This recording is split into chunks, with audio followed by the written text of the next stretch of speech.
লইয়া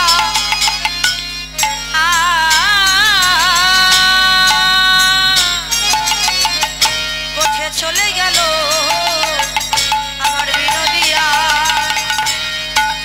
সকালে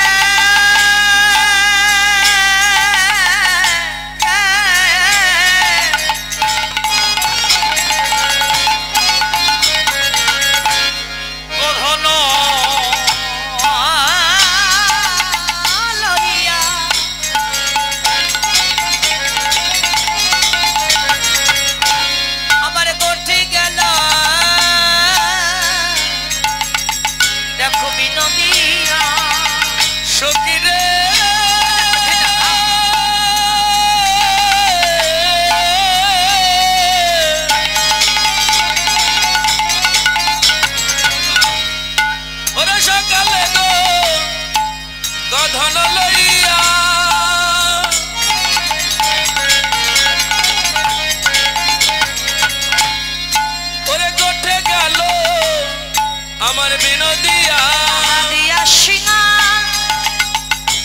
বেন রনিশা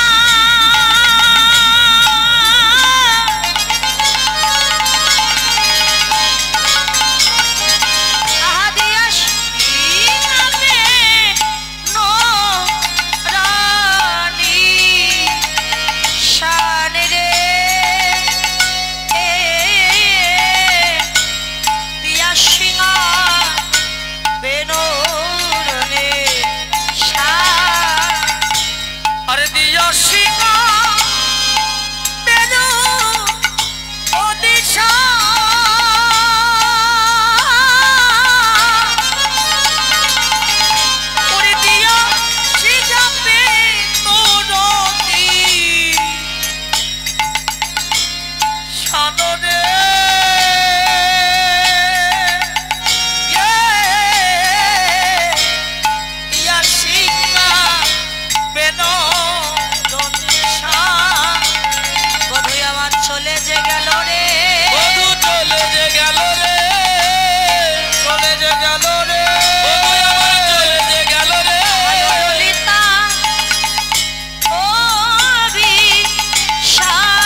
ধেনুবর্ষগণকে নিয়ে সখাগণকে নিয়ে সেই সকালবেলা নাচিতে নাচিতে গোঠে চলে গেছে।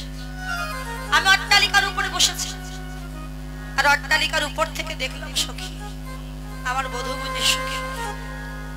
ললিতা বলল, এই রাধে, তুই তো অট্টালিকার উপরে বসেছিস আর তোর বধূ যাবতীর পথ দিয়ে যাত্রা করেছে,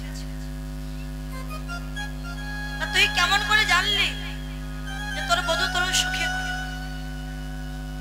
এত কথা কেন বোঝেন না?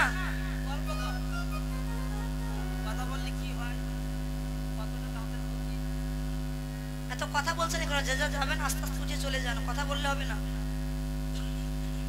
সখী, প্রখর রবির তাপে আমার গোবিন্দের চাঁদ বদনটা মলিন হয়েছে। আমার দেখে মনে হলো বধূ তো সুখী। আমার মনের কথা আমি কার কাছে বলবো সখী? যার কাছে বলতে যায় আমার এই মনের ব্যথা দুঃখ কষ্ট অন্য একজনের কাছে বলে জ্বালা দ্বিগুণ বেড়ে যায়।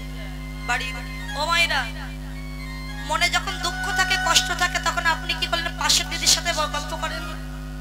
ও দিদি, জানিস আজকে আমার সংসারে অশান্তি হয়েছে। এখন পাশের বাড়ির দিদি কি বলবে? হ্যাঁ দিদি বল বল, আমার সাথে বল, আমি কারোর কাছে বলবো। এখন আপনি সব কথা তার কাছে বলেছেন, এখন তিনি কি করবেন? অন্য একজনের কাছে বলে আপনার জ্বালাটা দ্বিগুণ বাড়িয়ে দেবেন। এটা কিন্তু হয়, তাই না? মনের ব্যথা যদি বলতে চান দুই জায়গায় বলুন, একটা গুরুচরণ আর একটা গোবিন্দ চরণ। এই দুই জায়গায় যদি কেউ বলতে পারে মানব জন্ম ধন্য হয়ে যায়। গুরুদেবী কৃপা করবে তোমার, কেননা এই জগতে গুরু পারে শিষ্যকে সঠিক পথ দেখাতে পারে না। কি গো মা, এ জগতে ভগবানকে পর্যন্ত, ভগবান তো ভক্তকে পরীক্ষা করে, আর ভক্ত পর্যন্ত ভগবানকে পরীক্ষা করে। দেখি ভগবানকে চিনতে পারেন কি। আস্তে কথাটা মন দিয়ে শুনুন না। দুর্বাসা মুনি ভগবান শ্রীকৃষ্ণের গৃহে গিয়েছে। কৃষ্ণকে গিয়ে বললেন, কৃষ্ণ আজ আমি তোমার গৃহে সেবা করতে এসেছি, আমায় সেবার ব্যবস্থা করে দাও। তার রন্ধন করবে কিনা রুক্মিণী। এই রুক্মিণী হচ্ছে আমার ভগবান শ্রীকৃষ্ণের সহধর্মিণী। রুক্মিণী, সত্যভামা, জম্বুবতী অনেকেই ছিলেন। তার রুক্মিণী রন্ধন করবে, আমি সেবা করব। 108 প্রকার রন্ধন করতে হবে। রুক্মিণী বলল, বাবা তুমি একটু বসো, একটু ধৈর্য সহকারে বসো, আমি রন্ধন করে নিয়ে আসছি। বলে, না রন্ধন করার সময় হবে না, যা আছে তাই নেই। বাবা ঘরে তো কিছু নাই, 108 প্রকার রন্ধন তো নাই, আমায় রান্না করতে হবে, তারপরে দিতে হবে। বাবা তুমি এক কাজ করো, তুমি একটু বসো, আমি এক্ষুনি নিয়ে আসছি। দুর্বাসা মুনি স্নান করে এসে বসেছে, এদিকে রন্ধন করছে। রুক্মিণী 108 ভাগে রান্না করা কি মুখের কথা মা? কি গো মুখের কথা? সময় লাগে না? লাগে। আপনার বাড়িতে যদি কেউ গিয়ে বলে, হ্যাঁ গো মা তোমার বাড়িতে সেবা করবো, আচ্ছা বেশ সেবা দেব, তা যে কোনো তরি তরকারি দিয়ে সেবা করবো না, আমাকে 100 ভাগে রান্না করে খাওয়াতে হবে। যদি এই কথা বলে মা, এরা কি বলবেন, দূর তোমার মতো বৈষ্ণবের কোনো দরকার নাই বাবা, আমার খেতে দেবো, যা আছে তাই দেবো, তারপর 100 ভাগে রান্না করবো কি 200 ভাগে রান্না করবো সেটা আমার ব্যাপার, আমি রান্না করতে পারবো না। কারোর বাড়ি গিয়ে যদি কোনো বৈষ্ণব বলে, মা জয় রাধে, মা কি বলে জানেন, বাবা আমার বাড়ি বাদে, অন্য বাড়ি যাও তো। এখন কোন রকমে বাবা 107 প্রকার রন্ধন করেছে, কষ্ট করে রন্ধন করে দুর্বাসা মুনির সামনে দিয়েছে। দুর্বাসা মুনি পরীক্ষাটা কেমন দেখুন বাবা, পরীক্ষাটা এমনই হয়। দুর্বাসা মুনির সমস্ত প্রসাদ দেখে দেখলো 1 ভাগে কম আছে। আচ্ছা মা 1টা ভাগে কম আছে, সেটা কি বাবা? সেটা আচ্ছা সবার শেষে কি সেবা করতে হয়? হ্যাঁ পায়েস, মিষ্টান্ন।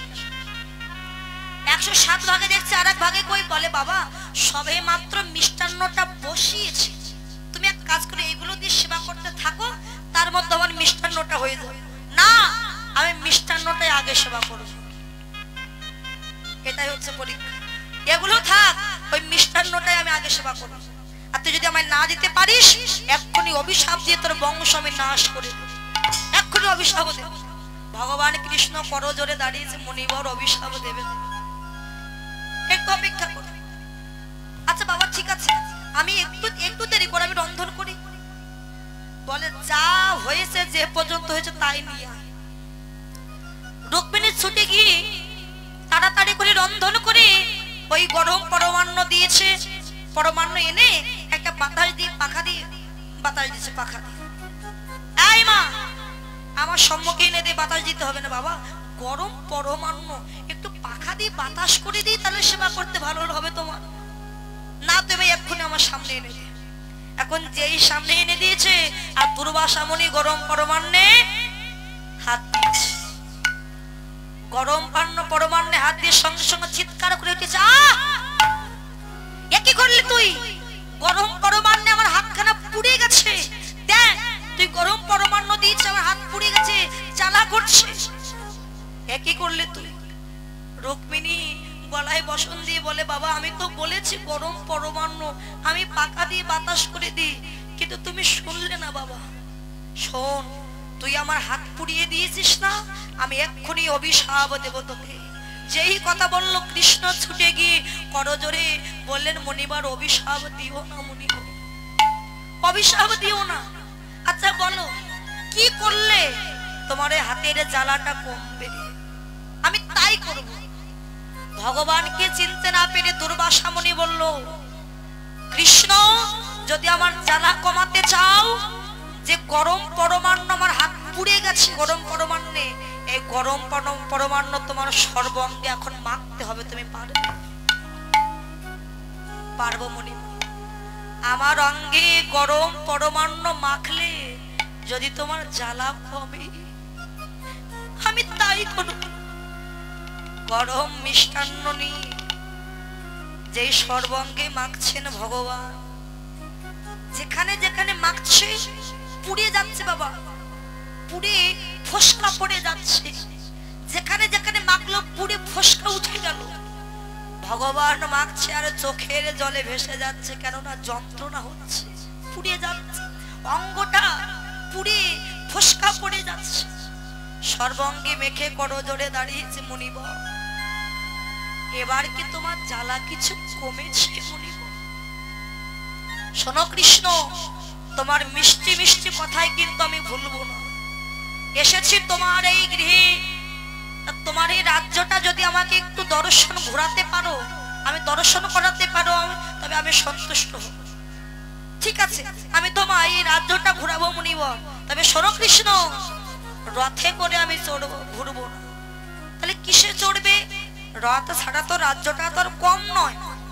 বলে শোনো, এই যে রথের ঘোড়া থাকে সামনে, ওই ঘোড়া থাকবে না, রথ থাকবে পেছনে। ঠিক আছে, রথে আমি বসবো, আর ঘোড়ার ওই জায়গায় তুমি এবং তোমার ওই স্ত্রী রুক্মিণী দুইজনে যদি রথখানা কাঁধে করে নিয়ে ঘোড়ার মতো যদি আমার এই রাজ্যটা ঘুরিয়ে নিয়ে দেখাতে পারো, তবে আমি তোমার রাজ্যটা ঘুরিয়ে দেব। কৃষ্ণ বললেন মুনিবর তাই হবে, কেননা মুনি এসে যদি ফিরে যায়, সেই গৃহের অমঙ্গল ঘটে, তার বাঁচার চেয়ে মরণ অনেক ভালো, আমি তাই করব। রুক্মিণী আর কৃষ্ণ ওই ঘোড়ার মতো সামনে ওই রথখানা কাঁধে নিয়ে বাবা আস্তে আস্তে রাজ্যটা প্রদক্ষিণ করাচ্ছে। এদিকে কৈলাসে স্বয়ং ভোলানাথ, তিনি আর স্থির থাকতে পারলেন। ভোলানাথ কৈলাস থেকে এসে ছুটে এসে আমার কৃষ্ণের চরণে আছাড় খেয়ে পড়েছে। দয়াময়, তোমার এই দুঃখ, তোমার এই যন্ত্রণা আমি যে সইতে পারছি না মুনিব, ভগবান আমি সইতে পারছি না। এই বলে ভোলানাথ যখন চরণ জড়িয়ে ধরে কাঁদছে, দুর্বাসা মুনি দেখলেন আমার যিনি গুরু ভোলানাথ, সেই আমার ইষ্ট দেবতা ভোলানাথ আজকে কৃষ্ণের চরণ জড়িয়ে ধরে কাঁদছে। তবে কে কৃষ্ণ? ধ্যান নেত্রে জানতে পারলেন বৈকুণ্ঠের আসনটা খালি পড়ে আছে। সেই নারায়ণ হলো এই কৃষ্ণ। দুর্বাসা মুনি বুঝতে পেরে রথ থেকে নেমে ছুটে গিয়ে কৃষ্ণের চরণ দুখানা হৃদয় মাঝে জড়িয়ে ধরেছে। দয়াময়, আমি অপরাধী, আমি তোমায় চিনতে না পেরে তোমায় অনেক কষ্ট দিয়েছি, আমায় ক্ষমা করে দাও। দয়াময়, আমি অপরাধী বলে যেন তোমার চরণ ছাড়া করো না গো, যেন তোমার চরণ ছাড়াই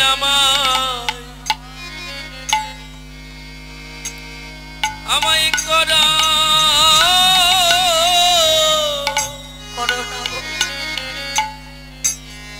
করো না গো। তোমার ওই চরণে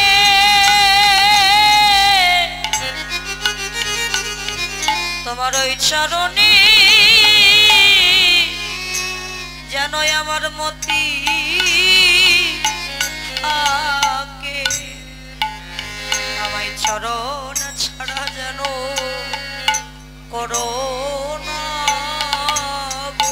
তোমার ওই চরণে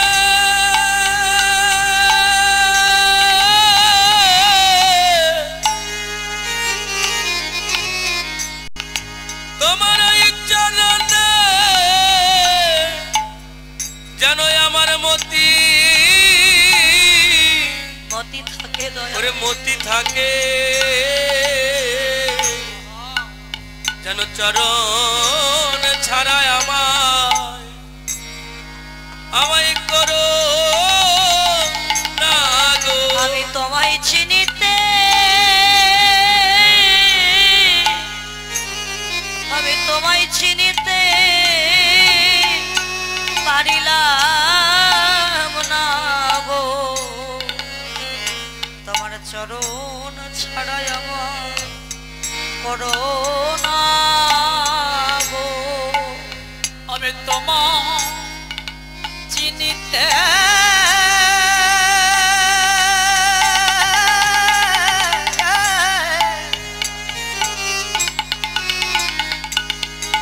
তোমায় চিনিতে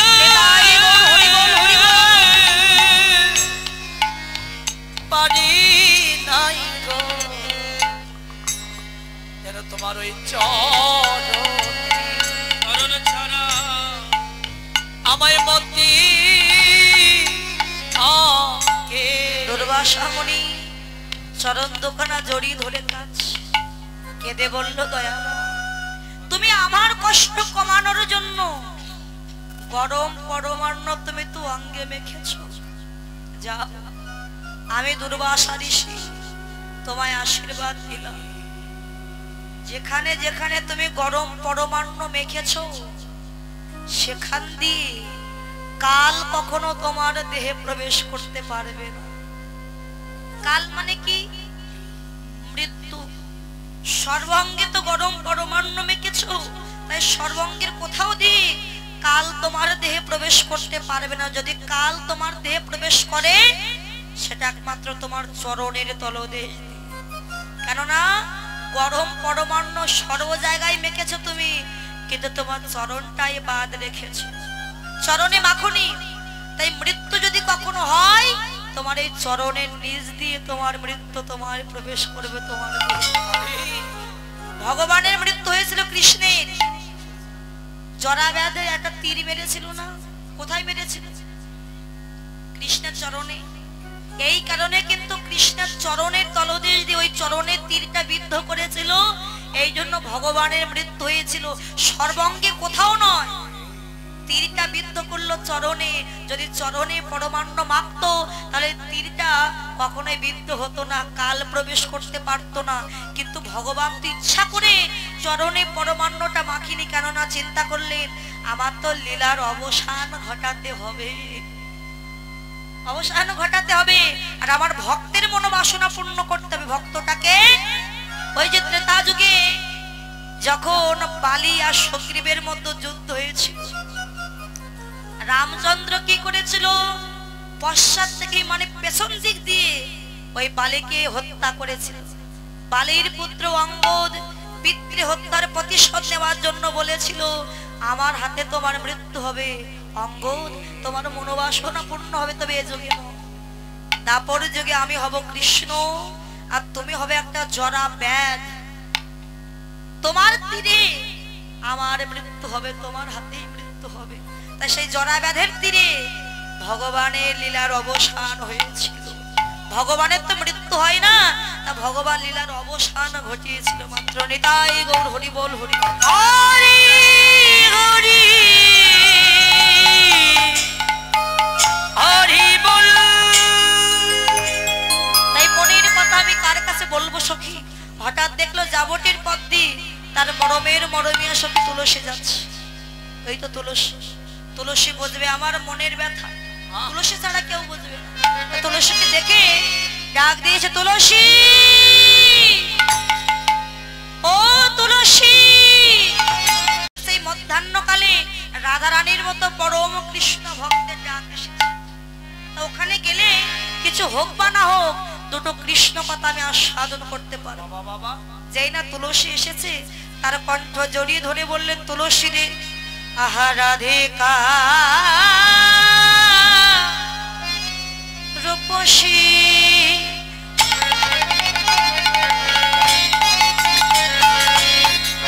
লইয়া তু লাশি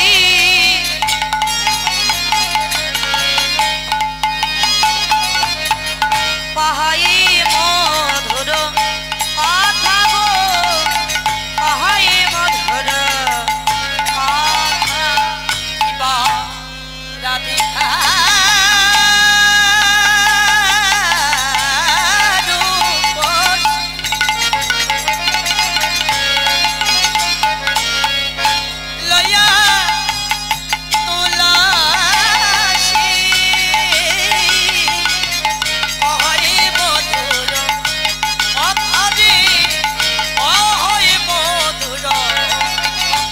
যথা কাননে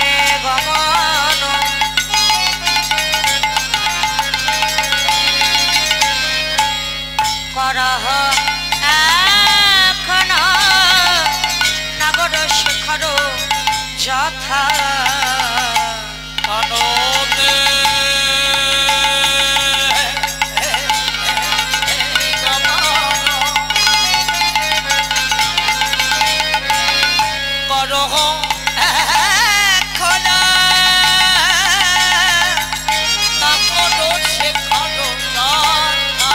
একবার যা তুলসী তুই দেখে আয় রে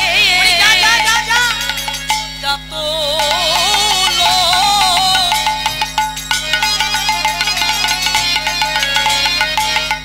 তুই দেখি আই রে গোপাল যত লসি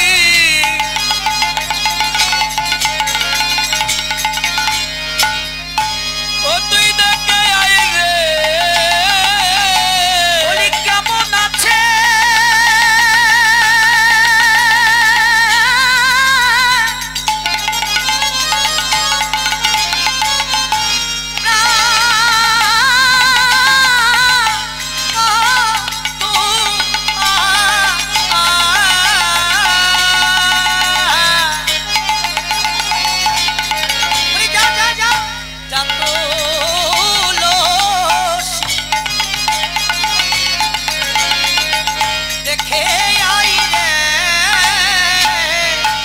ওরে কেমন আছে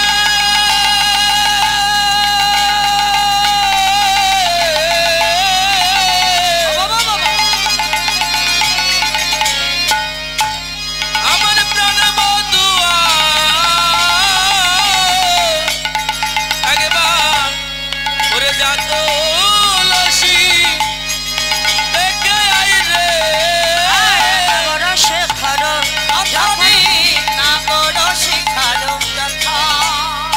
আহা তুলসী রে তুলসী রে তুলসী রে তুলসী রে ওরে তুলসী রে তুলসী রে ওরে তুলসী রে আর তুলসী রে আপন গুরুর চরণ হিয়াই ধরে তুলসী রে তুলসী রে আমার গুরু চরণ শিরা ধরে তুলসী রে তুলসী রে তুলসী রে তুলসী রে নাগর শেখারো যাতা গো নাগর শেখারো যাতা এই তুলসী হ্যাঁ। একবার কি দেখে আয় না বধূ কেমন আছে যারা কৃষ্ণ প্রিয়সী কৃষ্ণ ভক্ত তারা কিন্তু বড় চতুর তুলসী বলল রাধে তোর গোবিন্দের কাছে আমি যাবো তো আমায় কি দিবি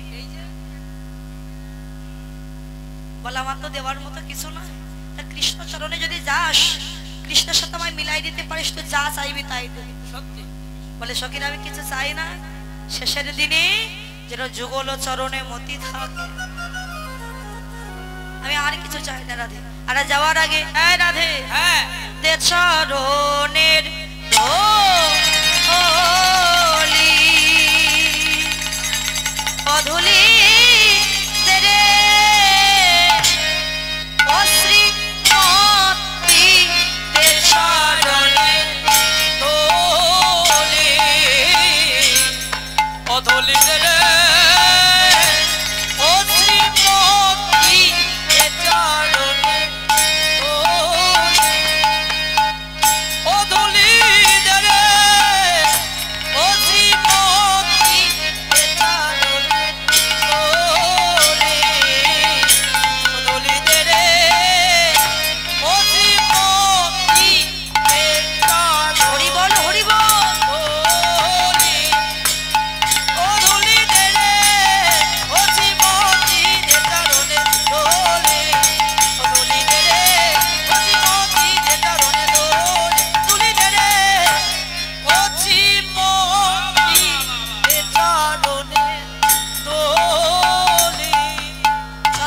নিয়ে যাচ্ছে, বলে সঙ্গে সময় বুঝে যাও, অসময় যেন যাস না, অসময় গেলে কৃষ্ণ দর্শনও পাবি না। ওটা সখী রে